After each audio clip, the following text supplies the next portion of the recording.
आज की इस वीडियो में हम क्लास 10th का जो विज्ञान है यानी प्रकाश का परावर्तन तथा अपवर्तन, इसका जो सेकेंड पार्ट है। फर्स्ट पार्ट में हमने प्रकाश का परावर्तन को पढ़ लिया है, सेकेंड पार्ट में हम प्रकाश का अपवर्तन को पढ़ेंगे। हम देख लेते हैं इस वीडियो में हमने क्या क्या टॉपिक कवर करना है। हम इस वीडियो में प्रकाश का अपवर्तन पढ़ेंगे और प्रकाश के अपवर्तन का नियम, जो 2 नियम होते हैं उनको पढ़ेंगे।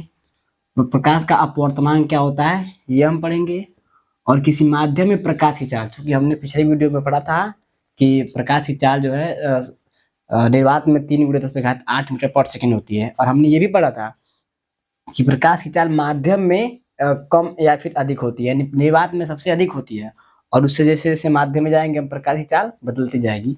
तो हम पढ़ेंगे कि किस माध्यम में प्रकाश की चाल कितनी होती है, ये कैसे हम कैलकुलेट करेंगे। फिर आगे हम पढ़ेंगे लेंस।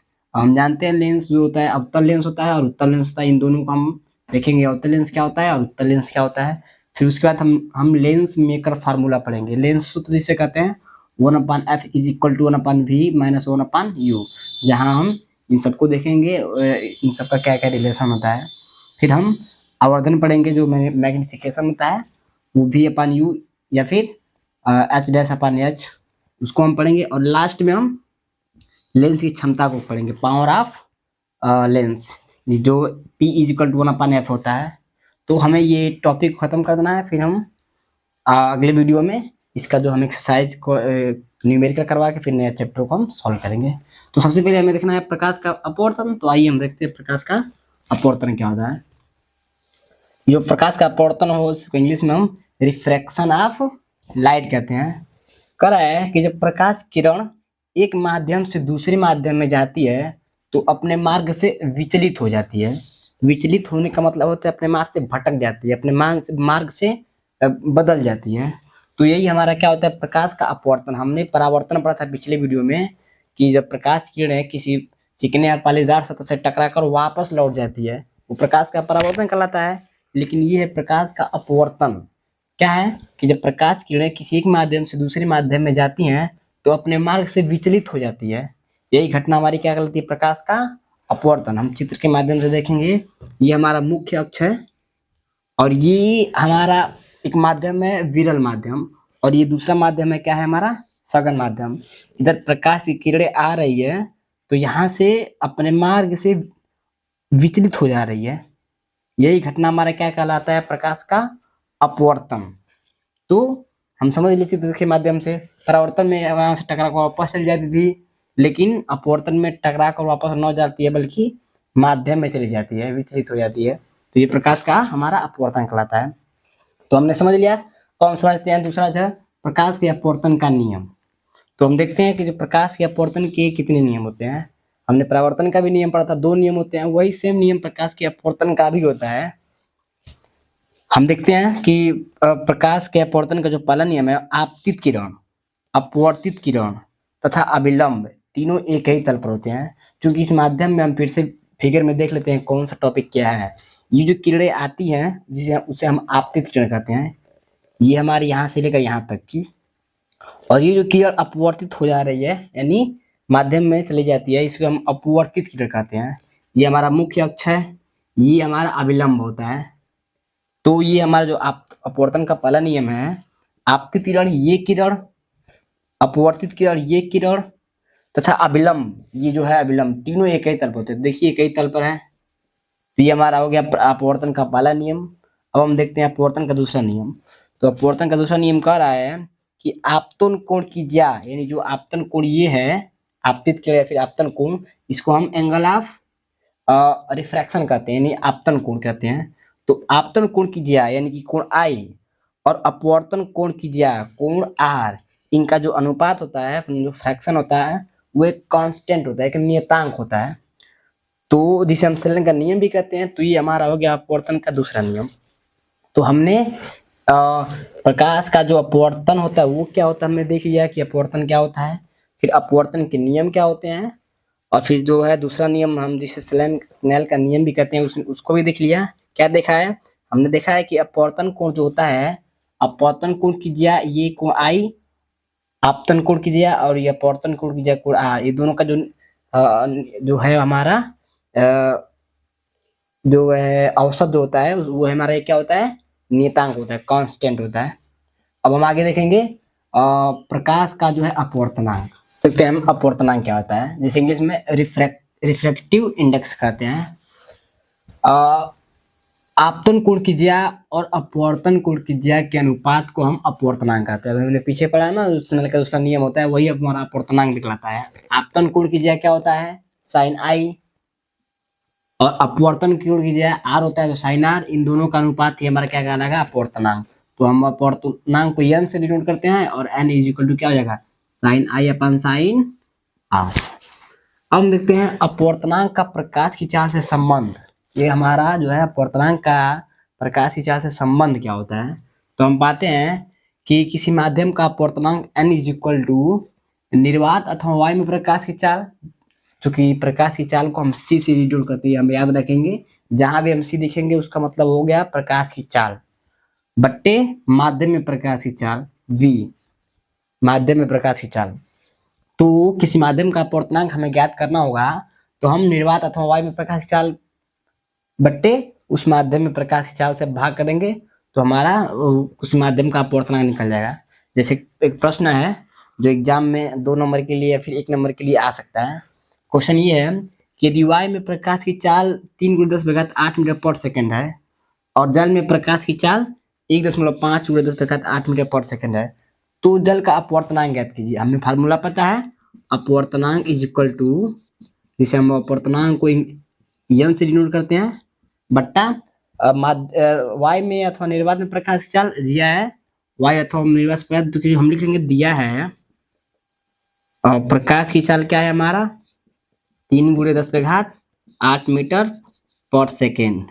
और माध्यम में प्रकाश की चाल जो है, माध्यम क्या है, जल, v का मान दिया है हमारा 1.5×10⁸ मीटर पर सेकेंड। तो हमें अपवर्तनांक निकालना है, तो हम जानते हैं n is equal to upon c upon v होता है। c का वैल्यू है हमारा 3×10⁸ मीटर पर सेकेंड, 3×10⁸ मीटर पर सेकेंड। और हमारा v का मान दिया है, देखिए यहाँ पर दिया है 1.5×10⁸ मीटर पर, 1.5×10⁸ मीटर पर सेकेंड। तो देखिए पावर से पावर कट जाएगा हमारा, और 1.5 को हम जब 3 में भाग करेंगे तो कितना हमारा 2 आंसर आएगा। या तो 3 को 30 कर लीजिए, इसको 15 कर लीजिए, तो 15 दूना 30, तो 2 आ गया। तो आंसर क्या आ गया हमारा। अब प्रश्न कह रहा था जल का अपवर्तनांक ज्ञात कीजिए, तो लिखेंगे जल का अपवर्तनांक क्या है हमारा, अपवर्तनांक, जल का अपवर्तनांक हमारा क्या आ गया, 2।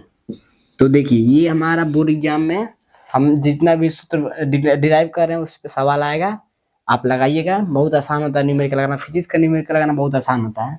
तो हमने देख लिया अपवर्तनांक क्या होता है, और किसी माध्यम में अपवर्तनांक जो n इज इक्वल टू क्या होता है, c अपन v। अब हम आगे देखते हैं लेंस। अब हम देखते हैं लेंस। लेंस क्या होता है, ऐसा पारदर्शी माध्यम, पारदर्शी माध्यम मतलब जिसके आर पार देखा जा सके, जैसे कांच, ठीक।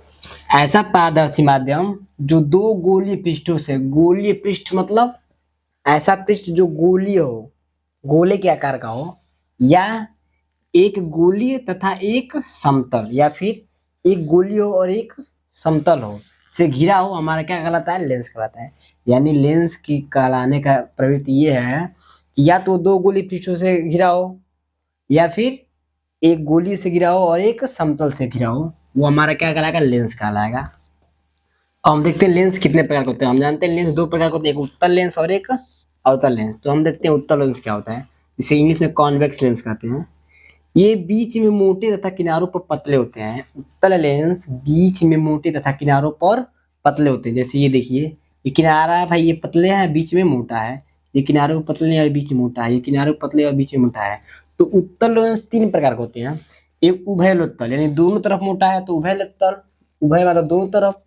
एक अवतल उत्तल, एक तरफ अवतल है और एक तरफ उत्तल है, तो अवतल उत्तल, और एक तरफ समतल। देखिए समतल है, देखिए सीधा है, समतल है, और एक तरफ उत्तल है, तो समतल उत्तल। अब हम देखते हैं अवतल लेंस क्या होता है, जिसे इंग्लिश में कॉनकेव लेंस कहते हैं।